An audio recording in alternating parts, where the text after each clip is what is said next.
Are you struggling to advance your career and sacrificing time with your loved ones because of endless to-dos, low energy, and just not enough time in the day? If so, then this podcast is for you. I am your host, Dr. Ann Sung, an ER, critical care, and space doctor, a peak performance coach, real estate investor, and a mother of a toddler. I'm here to guide you on mastering your mind and give you the essential skills to achieve peak performance. So welcome to Productivity MD, where you can learn to master your time and achieve the 5 freedoms in life.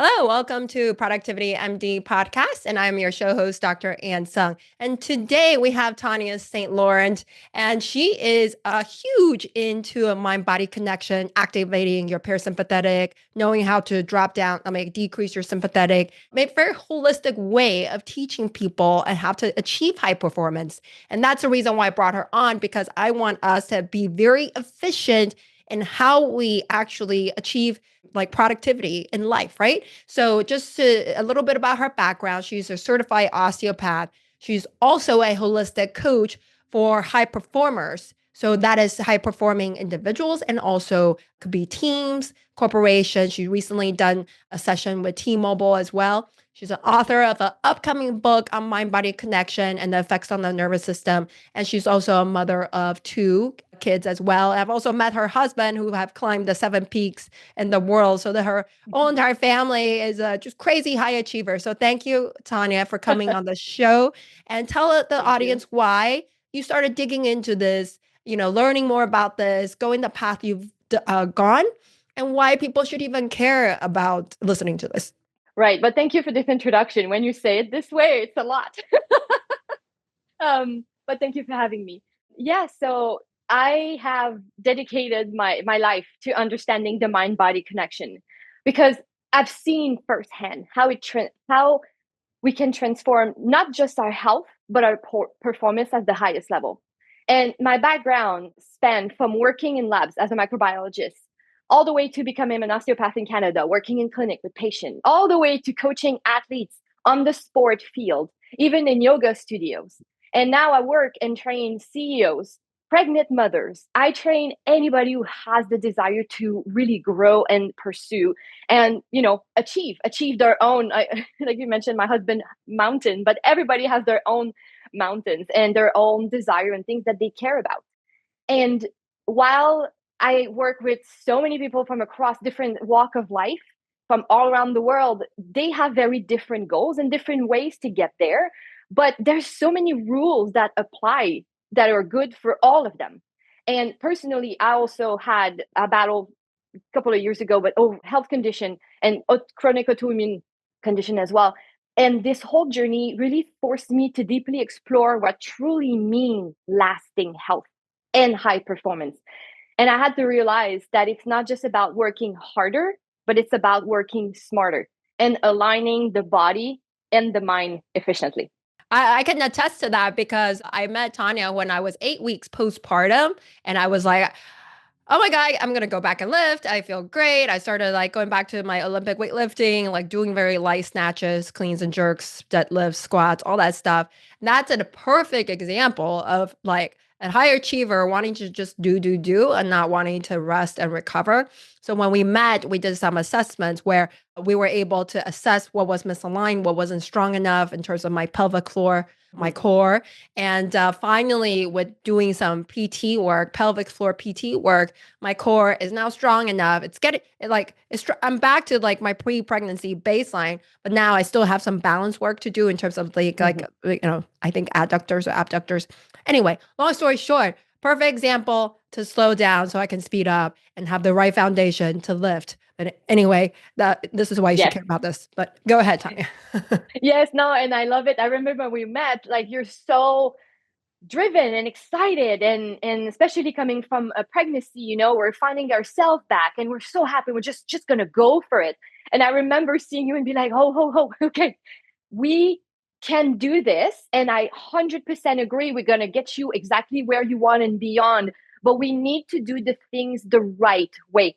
And there's a tendency of just being all in and kind of blind sometimes and trying to figure out as we go, which for a lot of reason, a lot of times that works. But also what's important is to have an orientation and a schedule. So high performance, they do have a lot of consistency. They're very rigorous, but they have a system. And this is that path that will get you from A to B. Like a GPS, you need to know where you're starting from to the final destination, so you can put the coordinate and the GPS give you the best way to get there. So it's true in same thing in life, but we really need to understand where we start from. And after pregnancy, after injury, after starting a new job, having kids, or changing neighborhoods, whatever it is, there's always a different start a new opportunity in that start A, and that could have an impact also on the B. So the final destination or the goal or whatever you're working on. And it's important to plan as much as we can, but also elevate our game mentally and physically so we can take these little challenges and things that can come up our way that we didn't plan. And the productivity and the elite performance, right? To explain a little bit that why people should care, because it's not about doing more. It's about doing the right things the right way. And we're burning out. I've been there so many times. You think I would know, right? But I've been burning out so many times because I had great intention, a lot of energy, but not always the right strategy for managing my energy. Over time, we become so good with tools to have a perfect calendar, a perfect to-do list. We manage our time to the T, but we do not manage our energy. And a health span, when we think longevity, I would like to even funnel it down to health span. Like, what does it mean? It's the quality of life you have, not just how long you can live for. And that for me is the real metric of what's success. And I personally don't see the point of living longer if it's not better.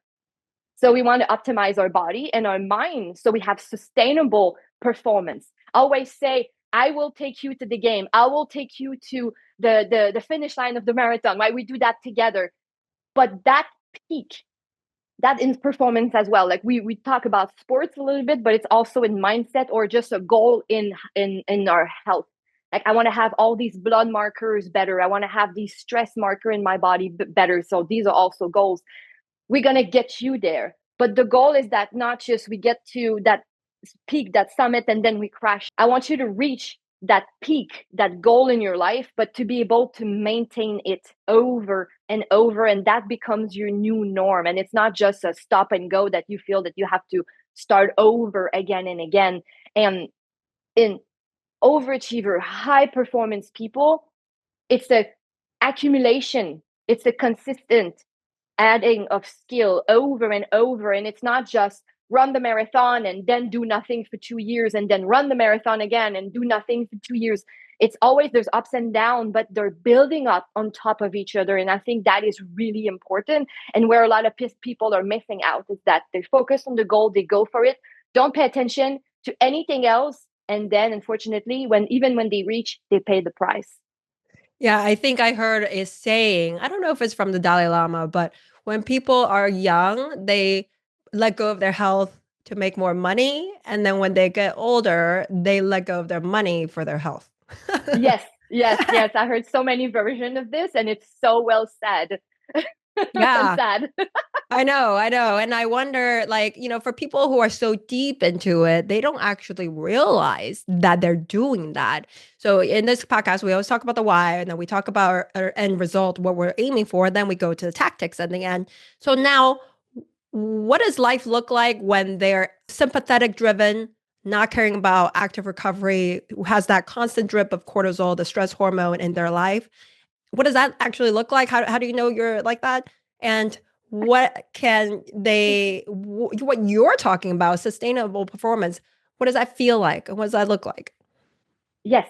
So let's talk about health in general to get started. And I think there's three main categories that have many subcategories. And sometimes subcategories can be placed in different, right? So it's not pure ruled, but there's three main pillars in health. The movement that you get your body in, the nutrition, how you feed yourself and how you absorb as well, and the recovery. And recovery is how you recover to your body. It could be recovering from the day, recovering from a workout, it could be recovering from an injury or an illness, or it could be also recovery in the mind, the stress response, and how we process just how everything going through our day and our lives. So these three main pillars, the movement, the nutrition, the regeneration, are a bit like a stool, a three-legged stool, and you sit on it. And we all know if one of these legs is not really solid or cracky or shaky, you're going to fall on your back. And unfortunately, we are really good. Usually, we kind of focus on one or maybe two, but we kind of neglect the third one, being like, I'll take care of that later. Right? We go to the gym really hard, we eat very well, but sleep, what sleep? I'll sleep later. Or whatever it is. And when we pay attention in each of these three different categories, there is sympathetic driven and parasympathetic. So sympathetic, parasympathetic, it's really the response of the nervous system. And we want to pay attention of how we do things in each of these three categories that will upregulate our nervous system response or downregulate our nervous system response. And as we know, we had this conversation before together. The sympathetic is not a bad thing, right? We sometimes seeing the fight or flight, and the other one is rest and digest, which is great, But fight or flight is basically how the body will react in a state of danger. But it's so much more than that. Sympathetic is not a bad thing. We need sympathetic.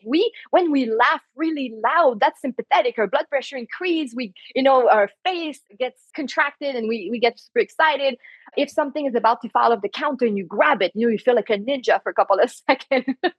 That is sympathetic. Or if you go to work and somebody cuts you really fast and you put the brake or steer the wheel and you avoid this accident, that is sympathetic. That is fantastic. We need it. And there's also a lot of biochemical reaction in our body that are a balance between sympathetic and parasympathetic.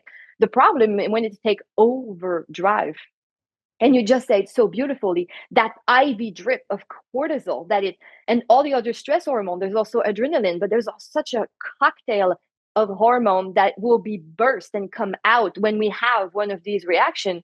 And that's okay. The problem is that we keep the finger on the switch. We keep getting that up regulation. And that can be coming, for example, of going to the gym. That's great. Exercise, wonderful. But it's always crushing it, combined with, I don't have time for this. I'm tired. I'll drink more coffee. Combined with, I'm going to eat in front of my computer, whatever, and just inhale my food. It's in my stomach. Now your turn. Deal with it. I did my part. And then we're so exhausted and moody and having on so much on our mind that we start watching Netflix and we play on our phones and we end up finish email really late at night. And we do things that impact our sleep. And then we do it over and over again. So we walk in that hyper state of sympathetic response. And if you add the micro insults, I'm going to call them like that, the micro insults, looking at Instagram or Facebook, or, I can't believe she just said that. Oh, have you heard this thing? Or I don't like what this person is saying on the news, or something happened in the world and it makes you feel a certain way. I'm not saying we need to hide our head in the sand, but I just need to be aware that we get these microaggression, micro insults, and sometimes we do that to ourselves. And at the end of the day, we have trouble with digestion. We have trouble breathing because we're so shallow all the time that it impacts our heart rate variability. It impacts our sleep. And down the road, it impacts your mood and you're stressed out, irritated, add on top of foggy brain, all of these things. And not to make it simple saying, oh, it's just stress response. It's so much more than that, but it's stress response. And we have so much science now, and we're such in a beautiful era that we can find peer-reviewed studies about technique, breath work, yoga, meditation, exercises in general, and that can help bring a little bit of buffer on these hormones that are upregulated and help buffer the cortisol, the adrenaline itself, but also enhance the other one, the oxytocin, the serotonin, leading to melatonin, all these yummy hormones that are bringing youth in our body, that are helping for regeneration, recovery, but making you just thrive and grow out throughout your day. So it's important to have the balance, but we need to spend more time just because of the world that we're in. You have kids, you're a mom, you have a career, you have aging parents, you have a stressful job, you're stuck in traffic, or somebody you love is healed, whatever it is. It's easy to stay on the sympathetic response with the gas pedal down to the metal. We have to actively be mindful and take action and turn ourselves toward more parasympathetic stimulation or down stimulation when you think it this way, that will help us bring the needle down, but also elevate all the other things that we need for our body to feel healthy and our minds. Yeah. And so you don't react to your kids, you don't react to your husband or your wife so Yeah, easily. exactly. You don't get reactive like to an email. And like sometimes you interpret like a text or Mm-hmm. an email, the wording as they're being aggressive or negative, but actually it's just you. Yes. Yeah. And you know that saying, you don't see things as they are, you see things as you are. Yeah. Yeah. And I completely agree with like if I don't sleep well or some routines off, then I am definitely more reactive with my husband.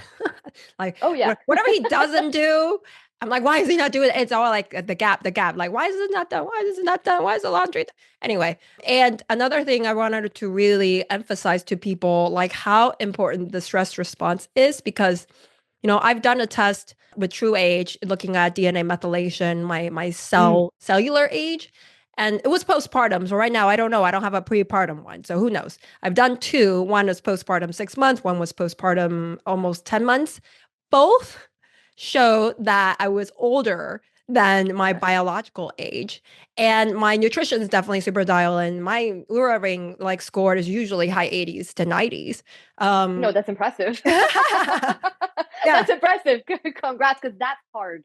Thank you. Thank you. And I'm still because of all the stressors, maybe the postpartum stage played a role in it, but because Oh, I'm for so on sure. the go, I have active recovery, I have sauna, I have sensory deprivation flow, I have massage, but I think the stress I place on myself is like way more. So I got to really slow down. So people who are listening, just because you're good in two parts doesn't mean that Mm-hmm. you can ignore the third part. Okay.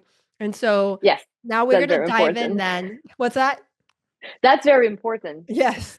Yes. And like for people, maybe we can talk a little bit about activating the parasympathetic and the three Mhm. pillars, but what everybody's going to be a little different. What is like the general principle of must do maybe for each of the actions that they can take, the pillars that they can take? Yes. Yeah, that's a beautiful question, because we are in a world of biohacking. And I'm guilty. I love this. I think there's so many great tools. Just the test you did is a form of biohacking, because you're asking yourself, you're inquiring, so then you have more information and then you can take action. So there's just so many tools and so many information out there. And a lot of them are great. They're not a bad thing, but they make a promise that they will fix something without having you to do anything, right? See what I'm saying here? And I think that is a big problem, because we're thinking about supplements. I take supplements, my kids take supplements. We it's not a problem at all. Again, I think they're great. But the problem is, we take supplements. We do the infrared because we have back pain. And then we're going to do that thing because it's going to help, right? But in the end, that becomes the first line of defense or the first line of attack for a lot of people, because they don't have time. So they will go with the shiny object. Oh, I read this thing, or I'm just going to take that pill. While it can be supportive, it's not going to fix the problem. And not fix in the sense that you're broken, fix in the sense that it's a trajectory. You're either going in a direction that you're thriving, helping, growing, regenerating, or not. It's either or, right? Even if you do surplus, if you stay and you're not doing much, that it makes your body age. It makes, because there's so many things coming from the outside world that we need to be actively paying attention. And everybody I met, from professional athletes to very busy CEOs or lawyers or doctors, like I work with so many inspiring people. There's always one thing that I'm like, okay, what do you care about? What do you want to do? Where are we going? What is going to happen? When we reach that, who are you going to become, right? Who is this person that have attained all these physical, mental, professional health goals, whatever it is? And we need to look back and be like, okay, how is this person move? How is this person moving? How is this person eating? How is this person recovering? How is this person is thinking? How can you embody this persona? This person is not highly stressed, always late, all over the place, but take their supplements in the morning, right? It needs to be so much more than that. So sorry, it's a long answer for a short question, but it comes with so much passion. And I think that if there's one takeaway for all the community, our listeners, is there's so much things that you can do to yourself, for yourself, that are not expensive, not difficult. It just needs to be planned and organized in your schedule that you can achieve. You can achieve so much more than all the expensive biohack you put together when you dial down your personal health. And it starts with movement, nutrition, and regeneration. Movement. I understand. We're busy. We don't have a lot of time for this. We don't have time to move, but you know what you don't have time is for a back spasm that lasts for a month. What you don't have time is to go deal with some knee replacement or a fusion in your neck because you've been so tight and so stuck up in a certain position for too many years of your life in front of the computer. We don't have time, and we definitely don't have time for what's coming when that's going to come, if it comes. I'm not making a curse on anybody right now. But movement can be as simple as focusing on functional, right? So how can you improve the movement of your body? Every time I wake up in the morning, my back is tight. Okay, that's a good place to get started. Or when I walk, it feels creaky, or whatever it is that you notice in your body that you would like to improve. Start with that a little bit. You sit a lot, do things that are moving your body a bit like a 360 in all different angles. It can be 2 minutes in the morning, it could be 5 minutes, but you have to do it consistently. And that is the secret. So it could be I wake up in the morning, do all my, take care of myself, brush my teeth, have my breakfast if this is what you need to do. And just before I put my clothes on, I will do 5 minutes of yoga stretches. I will find these 3 movements, no matter what, I'm doing that. Or I will do some functional exercises that my coach just prescribed me, or whatever it is. But it's to move our body because your body adapts to the demand. And if you don't use it, you lose it. That's true for bone. That's true for muscle mass, but it's also true for range of motion. If you never put your arms overhead, one day you'll just try to reach for the open beds in the airplane, and you'll be like, ow, what's that? What's going on here? Well, when's the last time you did that? I don't know. Well, that's it. Or you have grandkids and you're getting on the floor and you have a hard time coming back up, and you're like, wow, I'm 60. That's a little bit challenging. It shouldn't be, right? Well, when's the last time did you do it? Well, I never go on the floor. Good. So it's a good place to get started. Start moving for yourself. And some people dance. They do dance parties when they do their breakfast. That's awesome. Start moving your body. You can go for a walk and take the time, give you a path, and go for 5 minutes or 10 minutes, whatever it is. But it's the consistency. Find something that you enjoy, that makes sense to your body, that gives you energy when you're done doing it, and do it. And if you're a little more advanced in that field and you love to lift weights and you're running a lot, or you're a little bit more advanced in that conditioning, like you lifting weights, powerlifting, that's awesome. Make sure that you have a recuperation, a recovery, also called a cool down. Do you do your cool down, Anne? No. No, we need cool down. I just go straight back to work. I mean, my cool down today. Today I ate right after. Maybe that's my cool down, but not a stretching. Congratulations. Yes, but that's finished. That's helping your body. But we're moving now to that nutrition aspect. Your body's full of cortisol. You have a higher blood sugar because you just have all the exercises, and your heart rate is a little higher. Your breathing is a little higher, and then you leave the gym in that state. That doesn't help what's coming your way. You're going to be a little bit more receptive, a little more, focused when things going to happen.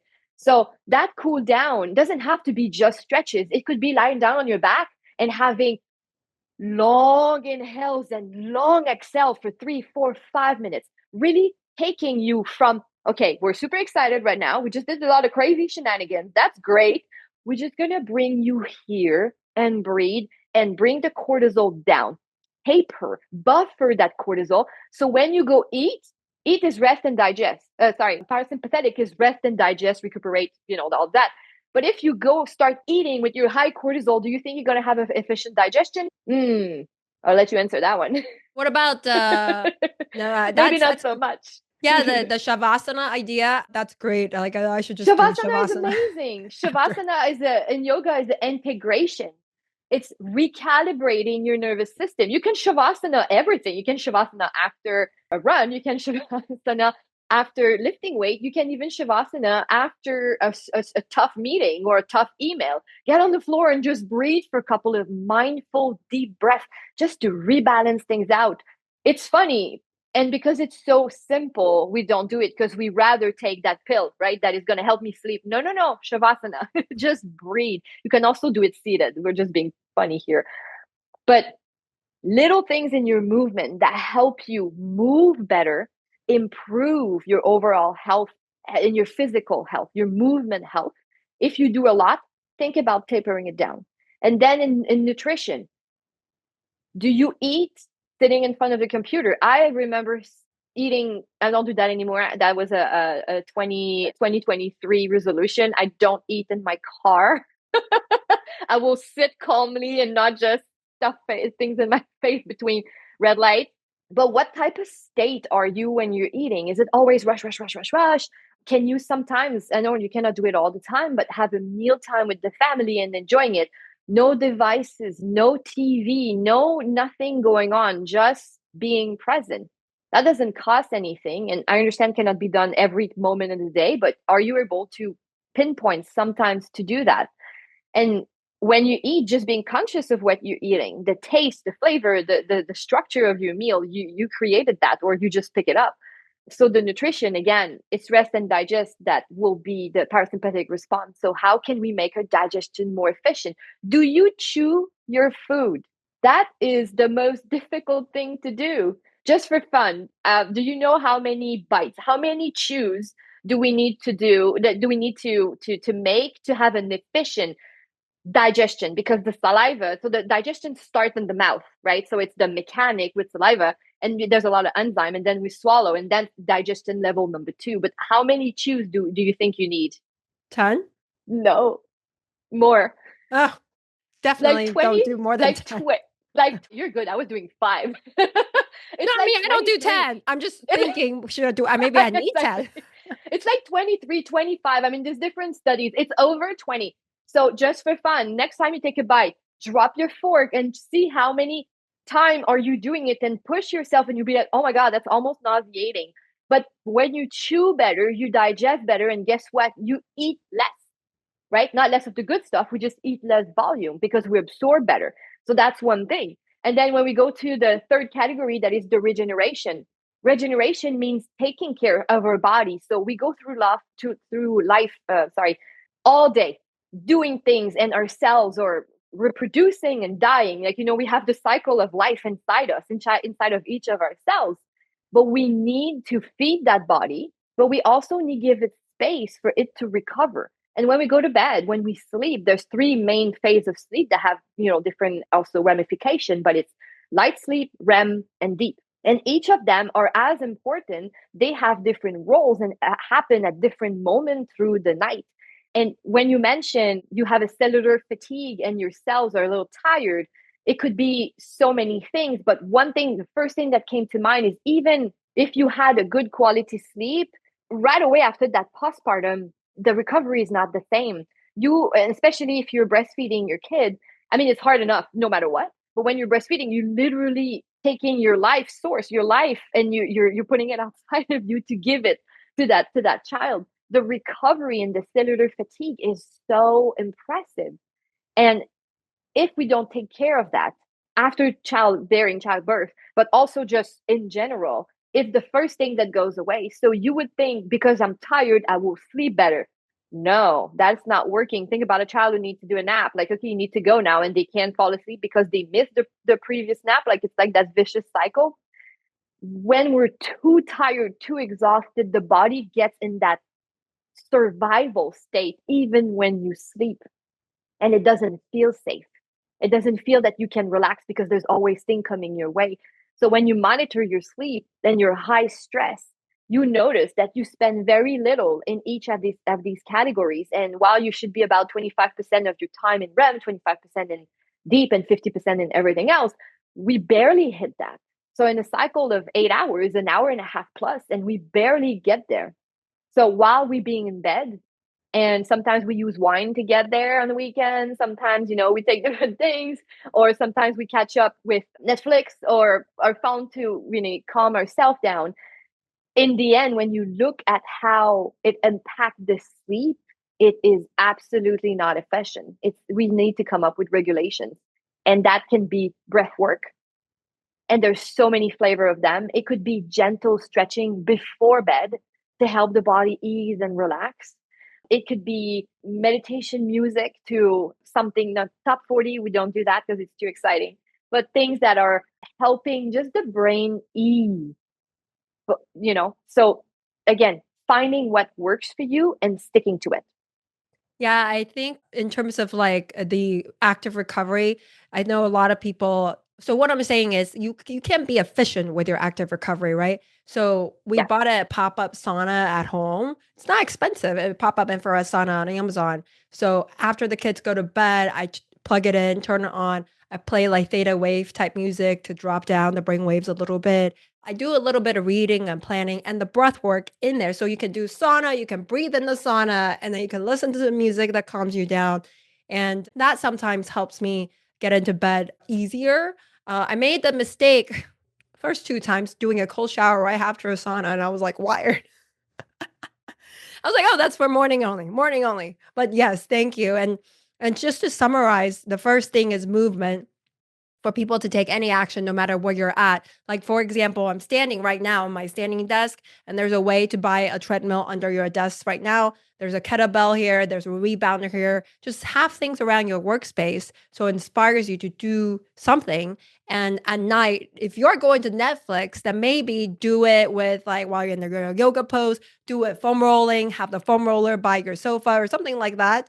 And nutrition, like I'm going to start chewing my food more, and I'm going to stop responding to people on my phone because I tend to do that to be efficient.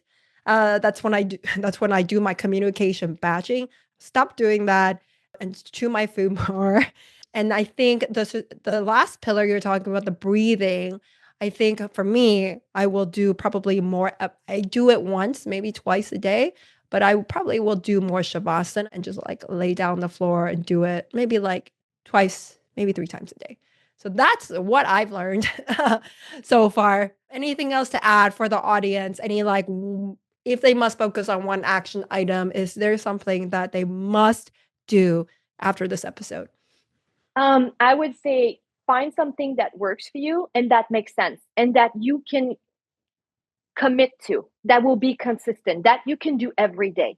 So we have this thinking of there's so many things to do, right? There's so many aspects, and I have to do all of this. Start with one thing and do it well over and over and over. It could be like, I know I'm dehydrated. I need to drink more water. So tomorrow morning, I'm going to start drinking an 8 ounce that I poured the night before on the counter. So when I go in the kitchen or in my bathroom, it's the first thing I see and the first thing I do. Oh, it's just a glass of water. Great. Do it again and again and again to the point that you cannot not do it anymore. And then add one more small habit, but just keep them instead of I'm going to do all these 10 things and then set up yourself for not for failure, you set up yourself for frustration because it's too much. So pick one simple that you're like, yeah, that's so easy. Great. Do it again and again and again. Would you say though, if they were to pick one pillar or one aspect though, as a foundation, it's got to be like sleep? I mean, especially I would say knowing our community, knowing our listeners, I would probably say that is the most common, right? They're all important, but is the thing that I see the most is the quality sleep. That yes, that would be one of the most important because usually we kind of do pretty good the other things, but it's the one that is neglected and it's the one that is praised. Oh, I just slept 3 hours yesterday. Oh, you're such a hard worker. Have you seen? He just sent an email at midnight. Who? He's still on his computer. This is great. So we even reward sleep deprivation. So naturally, culturally, we're sleep deprived. So let's change that. Yeah. And if I would say like one action maybe is to measure what you want to change. So if you don't have an Oura ring, I would get one or something similar to track your sleep. I don't get anything money back from them. Yes. Okay. No, So there's so many, even Fitbit was so simple. There's so many Whoop, the Oura Ring, there's just so many tools. Even Apple Watch, like a lot of people have an Apple Watch and they have, or even Garmin, like anything that has a little bit of that health monitor will have a section that will look at sleep. And you can see the tendency of your sleep and you can see the quality of it and you can see the pattern. And when you can learn a little bit more about your pattern, you can definitely learn about what's going on. yeah, and look for devices that tracks your REM and your deep. And I will say one hack maybe is like, I used to not eat 2, 3 hours before bed. I've lengthened it to maybe 3, 4 hours. My deep sleep have increased 30 minutes. Oh, easily. And that's Yeah. a third of what you need. That's huge. 30 minutes is great. Some people don't even have that. Oh, it's scary. No, that's great. It is. It That's is. scary.